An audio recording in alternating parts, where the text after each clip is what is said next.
अमानत cooperative bank के इंतखाबात हो चुके हैं, यानी कि वोट डाले गए हैं। 4 बजे तक का टाइम दिया गया था।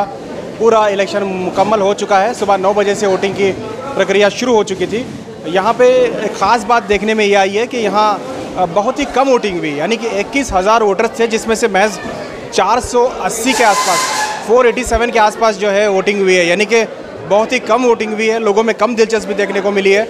इस वक्त हम पोलिंग बूथ में ही है, जहां सारे इलेक्शन वोटिंग के जो वोटर्स के जो डब्बे हैं, वोट के डब्बे जमा किए गए। आप देख सकते हैं यहाँ सारे कैंडिडेट भी बैठे हुए हैं और यहाँ बूथ में जो है तमाम जो वोट के डिब्बे हैं वो सील करके एक जगह जमा किए गए हैं और यहाँ तमाम कैंडिडेट्स जो हैं उस डिब्बों पे साइन कर रहे हैं। वो अपनी शहादत दे रहे हैं कि वो इस वक्त मौजूद थे यहाँ पे, और तमाम जो ज़िम्मेदारान हैं इलेक्शन के वो जो है इस वक्त यहाँ हैं। और ये तमाम डिब्बे आप देख सकते हैं एक जगह जमा किए गए हैं। ये आलमी अमानत बैंक के ये इंतखाबात हैं। अमानत बैंक के जो वोटर्स हैं उनमें दिलचस्पी बहुत कम देखने को मिली है, क्योंकि महज 500 का जो आंकड़ा है वो भी क्रॉस नहीं हो सका है।